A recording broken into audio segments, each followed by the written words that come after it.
The laughter used to echo in the small cafe, bouncing off the mismatched mugs and the scent of strong coffee. It was the soundtrack of our friendship, me, Sarah, and my best friend, Chloe. We were an inseparable trio, navigating the messy landscape of university life, sharing dreams whispered over late-night study sessions and secrets tucked away like precious jewels. And then there was David. He walked into my life during a literature class, his eyes holding a quiet intelligence that drew me in like a moth to a flame. We bonded over dog-eared copies of Shakespeare and Austen, our conversation stretching for hours, filled with shared passions and a budding tenderness that made my heart flutter. He was kind, thoughtful, and saw a depth in me that no one else had before. He was, quite simply, my first true love. Chloe was always supportive, or so I thought. She'd offer encouraging smiles when David and I were together, listen patiently as I gushed about our dates, and even offer advice on what to wear. Looking back, there was a subtle undercurrent I failed to notice, a flicker in her eyes that I now recognize as something akin to longing. David and I built a beautiful world together. We imagined a future filled with shared adventures, quiet evenings reading side by side, and the comforting rhythm of a life intertwined. He spoke of my passion with admiration, my laughter with delight, and held my hand with a tenderness that made me believe in forever. Then came the whispers. At first, they were just fleeting shadows at the edge of my awareness, a shared glance between Chloe and David that lingered a moment too long, a hushed conversation I couldn't quite decipher. I dismissed them as my own insecurities, the irrational fears that sometimes plague a heart deeply invested. But the whispers grew louder, more insistent. Friends started to notice, their well-meaning but hesitant comments planting seeds of doubt in my mind. They seemed to be getting along really well, one would say casually. "Did you know they were at the library together until late last night?" Another would offer, their tone laced with an uncomfortable sympathy. The day I found out felt like a physical blow. I had gone to surprise David at his apartment with his favorite lasagna. The door was slightly ajar, and the sounds drifting from within were not the familiar baritone of his voice alone. A softer, more familiar laugh mingled with his, Chloe's.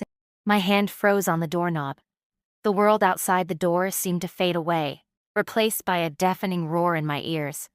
I pushed the door open just enough to see them. They were sitting close on the small sofa, his hand resting on hers, their heads bent towards each other as they murmured softly. The intimacy of the scene was a sharp knife twisting in my chest. I stumbled back, the container of lasagna slipping from my grasp, the fragrant pasta scattering on the cold floor like shattered pieces of my heart. I didn't confront them then. The shock had rendered me numb, unable to speak, unable to process the betrayal that unfolded before my eyes. The days that followed were a blur of disbelief and pain. The vibrant colors of my world had been leached away, leaving behind a monochrome landscape of hurt. Sleep offered no escape, only a relentless replay of the image seared into my memory. Food tasted like ash, and the laughter that David's explanations were equally devastating. He spoke of confusion, of a connection he hadn't anticipated. His words offered no solace, only confirmation of the deep chasm that had opened between us. The man I had envisioned a future with had chosen my best friend over me. The heartbreak was profound, a deep ache that settled in my bones. It wasn't just the loss of David, it was the shattering of a friendship I had cherished. The two people I had held closest had become the architects of my pain. The path to healing was long and arduous. There were days when the grief felt suffocating, when the weight of betrayal threatened to pull me under. I had to learn to navigate a world where the familiar landmarks of my friendships had been irrevocably altered. Slowly, painstakingly, I began to rebuild. I leaned on other friends, rediscovered passions I had set aside, and allowed myself to feel the full spectrum of my emotions. The anger, the sadness, and eventually the quiet stirrings of hope. The scars of that betrayal remain, a reminder of the fragility of trust and the complexities of the human heart. But they no longer define me. I have learned that heartbreak, though devastating, can also be a catalyst for growth. I have discovered a resilience within myself I never knew existed. The cafe where our laughter once echoed now holds a different kind of quiet for me.